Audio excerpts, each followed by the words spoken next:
Salam pergerakan untuk warga perhimpunan di seluruh tanah air. Pro Ecclesia et Patria.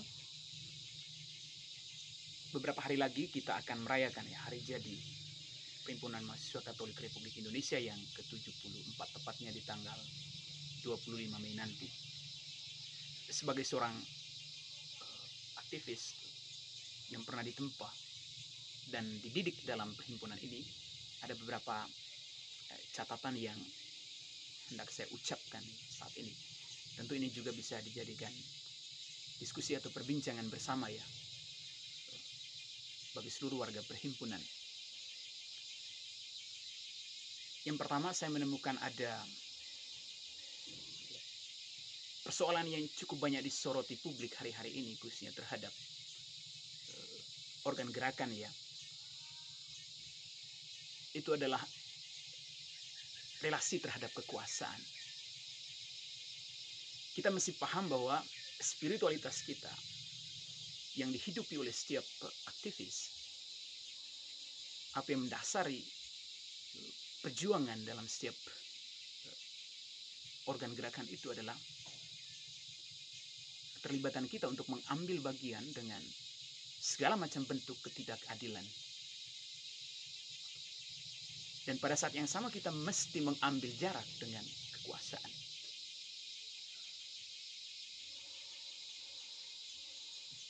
Ini yang sebetulnya menjadi ciri khas kenapa kemudian organ gerakan itu lahir sebagai antitesa terhadap dominasi kekuasaan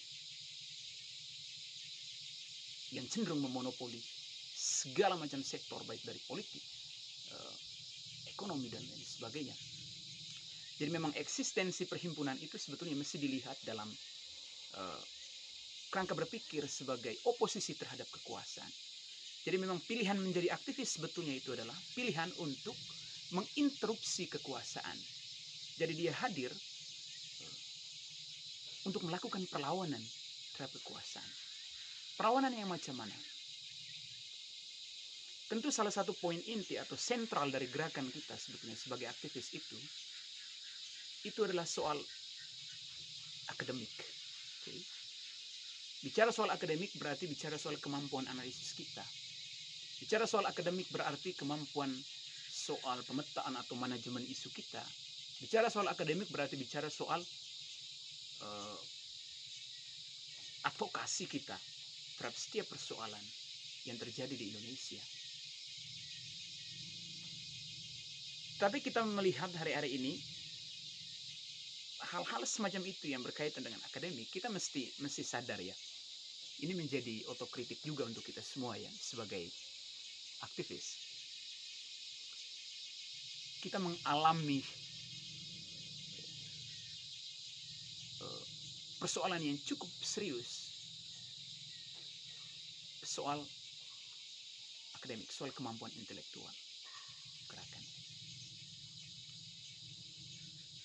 Dulu PMKRI, kalau kita kembali membaca sejarah, di Menteng itu menjadi sentral diskursus. Dia semacam pusat akademik, pusat intelektual seluruh organ gerakan yang ada di Indonesia. Jadi Samratulangi I itu adalah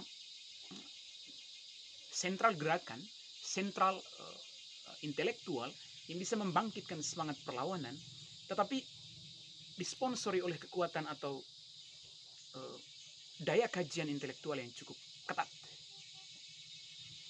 Tetapi situasi itu coba kita bandingkan dengan hari ini. Apakah memang marga itu sudah menjadi tempat yang mampu memberikan ruang diskursus yang ketat? Ataukah memang marga itu hanya sekedar tempat untuk kumpul-kumpul? Dan ini mungkin teman-teman juga bisa melihat kembali atau merefleksikan kembali posisi teman-teman di marga ya. Ada puluhan cabang di seluruh Indonesia. Sehingga efek ini sebetulnya kita bisa baca dalam relasi kekuasaan khususnya teman-teman PMKRI atau teman-teman gerakan ya dengan kekuasaan saat ini.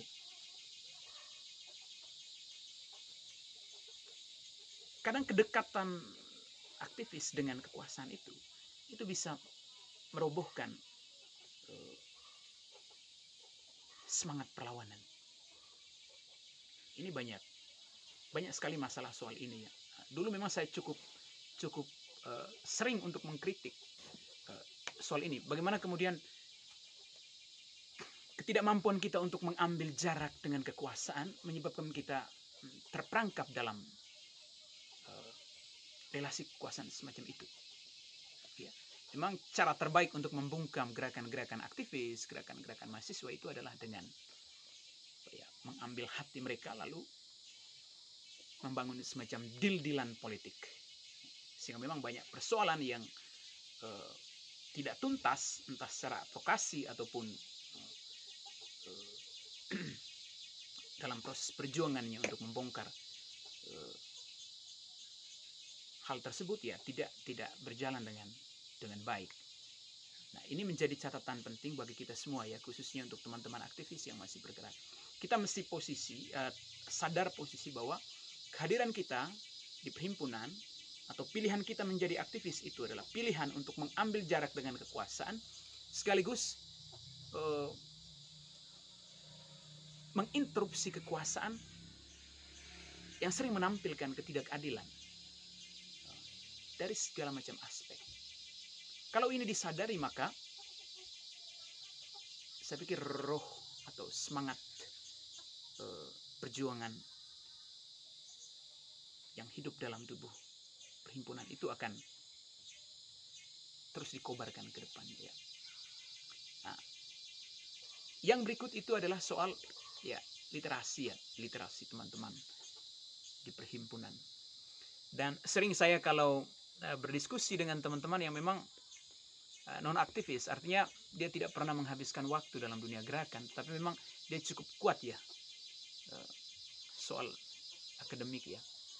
Kadang memang kita kalah ketika bertanding argumen dengan teman-teman yang memang sangat konsen dalam penguatan akademiknya ya, soal literasi. Kita bicara literasi, bicara hal yang sederhana ya. Kira-kira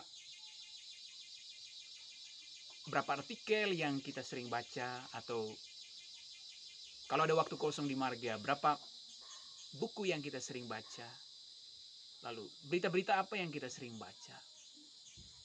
Asupan informasi semacam ini akan membantu kita ya untuk menaikkan level analisis kita sebagai mahasiswa, sebagai aktivis. Karena itu menurut saya ini yang menjadi kesadaran kolektif kita ya, soal literasi di marga itu penting sekali. Karena jangan sampai kita hanya mampu berkoar di jalanan, tetapi kita lemah secara dalil teoretik. Padahal menurut saya dalil teoretik itu mesti menjadi sumber utama juga dari teman-teman aktivis ya. Sehingga ketika mereka mengambil posisi di luar kekuasaan, lalu kemudian menginterupsi kekuasaan, tidak hanya suara yang menggelegar di jalanan, tapi kemudian diimbangi dengan kemampuan analisis, diimbangi dengan kemampuan pemetaan masalah, persoalan ya, secara akademik, yang kemudian pada akhirnya mampu membawa kita pada sebuah advokasi persoalan yang tuntas ya, tuntas di jalanan, tapi juga tuntas di ruang-ruang akademik, diskursus semacam ini ya. Mungkin ini hanya hal-hal sederhana ya yang bisa saya ceritakan. Jadi ada dua soal utama itu tadi ya, bicara soal relasi BMKRI dengan kekuasaan, lalu kemudian kesadaran kolektif sebagai aktivis dan juga mahasiswa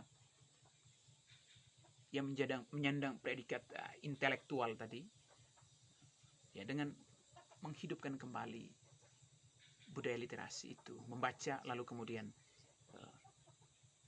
budaya diskursus di marga itu juga mesti dihidupkan kembali. Oke, jadi untuk seluruh warga perhimpunan, tetap semangat, tetap solid, dan tetap mengambil jarak dengan kekuasaan. Pro Ecclesia et Patria.